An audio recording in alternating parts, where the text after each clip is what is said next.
fandaharana anampiana amin'ny fitaizana fikolokoloana sy ny fahasalamana ara-tsain'ny zaza sy ny tanora ahitana zanam-pandaharana 3 raha aminao fizarana trangam-piainan'ny iray aman-dreny sy ny zanaka eo amin'ny fifandraisany sy ny andavanandrony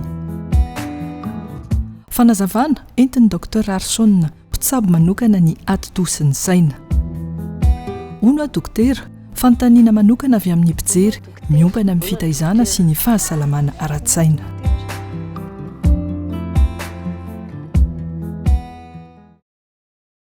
Luc ahoana zany dadan'lahy de maninona e ovay kely ny fomba firesaka avy rao aka mampitandrina ny lahy mahazo e lahy efa vita ve zao ny entomodiny lahy ao anaty kitapoko aho asehoy ary tsy mandeha mihitsy any izy zany Luc e mila manova toetra miaino avy e lahy alify aingana efa tara ho tsy hinana sakafo maraina indray tsisy raharaiko an'izany tsy raharaha e lahy efa misy fivoarana mihitsy ay saziako e lahy zany tsisy raharaiko an'izany fanafaizana zany tsy miraharaha amin'inona io milatsaka ny didy tsy manao jeu tsy mahazo mijery télé tsy manao ordi milay zany e mbola zany ihany no valiny lahy voasazy mandritry ny herinandro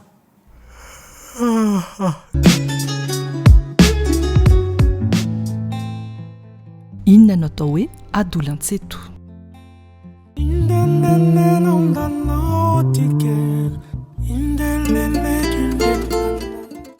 ny adolan-tsento sento avy hoe matsiaritsary ny adolan-tseto teo amin'ny 7 taona ka hatramin'ny 7 taona teo angamba ny tena hoe niainako an'izany adolan-tsento zany nanandrana ny fokafoka sigara kely nanandrana nandraindray alcool kely moa nandeha ny fotoana dia avy ny sento e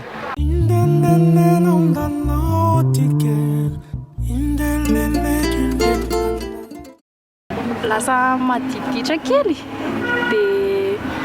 dia surtout hoe miaraka amin'le ankizy mitovy azy aminao adolescent dia vao maika manitanitatra lasa misy écartement lasa tsy dia mifandray firy fa le maditra dia tsy dia mihaino entendry aman-dreny dia le ray aman-dreny efa miezaka ihany fa ianao mila mieritreritra hoe eto mba mila mihaino anazy ihany satria hoe mahita ankizy lahy zao dia hoe lasa ohatra misy sentiment miainga zany eo aminao mbola tsy tena le hoe mitran le fitiavana le hoe miaraka foana mampiaraka na ohatra zany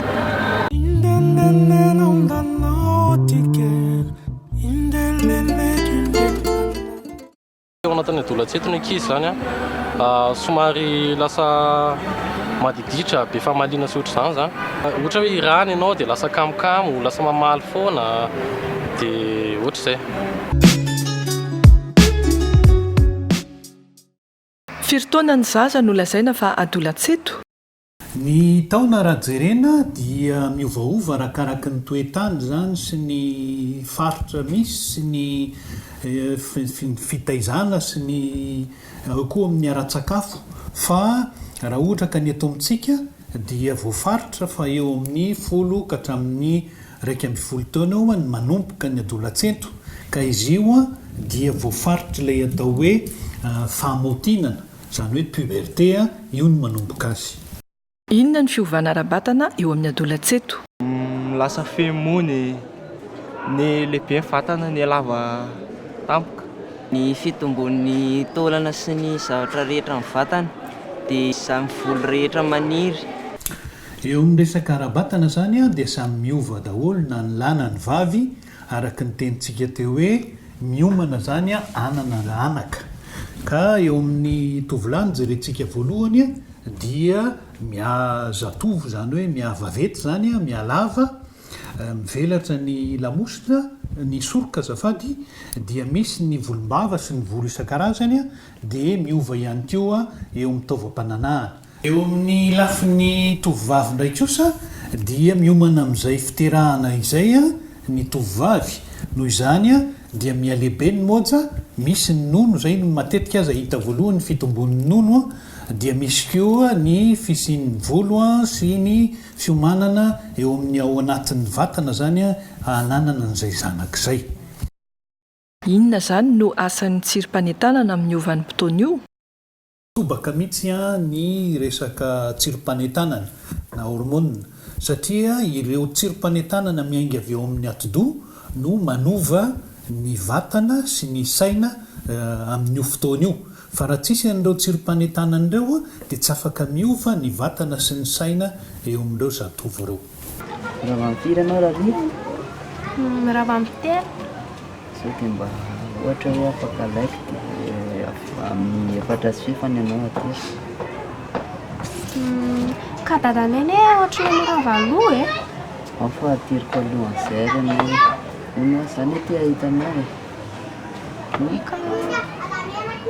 Ahoana ry izany e? Tena tsy hariva be a? Tsy hariva be fa amin'ny 4 ary vetivetika fotsiny ary zany ty ahitanao ina. Ina arany e? Atsoka ianao zany alohan'izay dia tonga dia any am-pianarana ireo zany angandry amin'ny telo zany iny zay zany. Mivoatra arak'izay koa ve ny sain'ny adolan-tseto? Misy faritra anankitelo aza azo faritana amin'izay fotoana izay ny dingana voalohany dia raha vao hitanareo ilay zanakareo fa miamany trano ohatra dia izay zany dia efa hita hoe miamisitaka amin'ny ray aman-dreny tsikelikely izy ary te hanana ny maizy azy. Rehefa avy eo amin'ny faharoa dia manomboka hitanareo ngamba mamalivaly izy na manana ny heviny izy fa mitsatotsatoka izay izy rehefa miteny. Amin'ny fotoana iny zany dingana faharoa raha ataontsika tsotsotra. Eo amin'ny dingana fahatelo kosa dia efa manomboka miamatomatotra ilay zaza. Amin'ilay dingana faharoa dia azo tsipihana tsara fa matetika dia eo nelanela-potoana ilay izy satria tsy mifandraika ilay fitombon'ny vatana sy ilay fitombon'ny saina. Dia amin'izay fotoana izay hitantsika fa matetika mety zavatra iray nolazain'ilay tanora nefa rehefa avy eo zavatra iray indray no avoakany satria ao anatin'ny fotoana izay tsy manana hevitra tena mitombony izy fa te hanany maizy azy. Miaha bebe saina sy bebe fahamaliana kely indraindray dia eo ihany koa ilay tsy manaiky lembenana sy mamaly foana na inona zavatra miseho. Lasa tia manandrakandrana, lasa tsy miraharaha ininona mihitsy. Ohatrany hoe misasa be, lasa manandrana ditra sy ny tariny.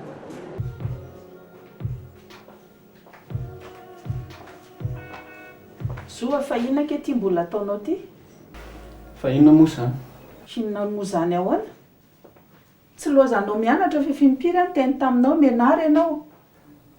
Ay foana rangaha io Ay foana?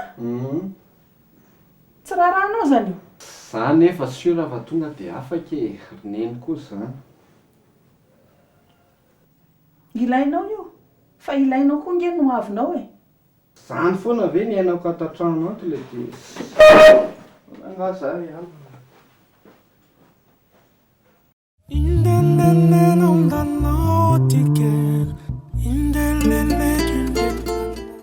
Hono dokotera, misy olona any amin'ny 5 na 10 taona any miverina amin'ny fiainan'ny adolan-tseto. Sa ve mitohatra amin'izany taona zany ny adolan-tseto? Ny fizotran'ny fitombona eo amin'ny resaka atidoha sy ny saina no tena mitondra n'io zavatra io. Raha izay. Faharoan'izay koa noho ny zava-misy amin'izao fotoana izao eo amin'ny ara-piaramonina dia matetika mbola mijanona ao an-tokantrano iray aman-dreny ny tanora na dia efa mialehibe azy. Raha miverina amin'ilay resaka ao teo dia misy ihany tokoa ny olona izay efa mialehibe any aoriana any no miverina lasa adolan-tseto.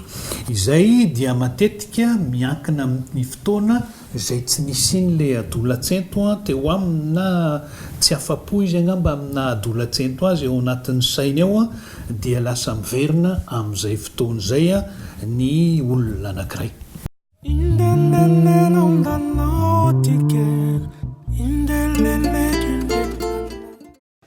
dokotera zokinay a sady tendakanina be torimaso be inona kay mahatonga an'izay araka ny tenitsika ny adolatsento a dia voafaritry ny fitomboana ara-batana sy ny ara-tsaina ny fitomboan'ny vatana raha ny tena izy a dia sy ny saina ihany koa dia ao anatin'ny torimaso ny tena hitrangany zay zavatra zay ao anatin'ny torimaso a no afahantsika koa mitadidy ny zavatra zay nianarantsika tamin'ny tontolon'ny andro ny torimaso zany a dia sakafo ho an'ny saina amampanahy lehibe dia lehibe ahafahan'ny tanora anankiray sy ny olona anankiray a mialehibe sy miamatotra ka izay zany ny antony voalohany indrindra mahatonga an'izay resaka torimaso zay eo amin'ny lafin'ny sakafo ihany koa satria mirongaronga moa ny adolatsento matetika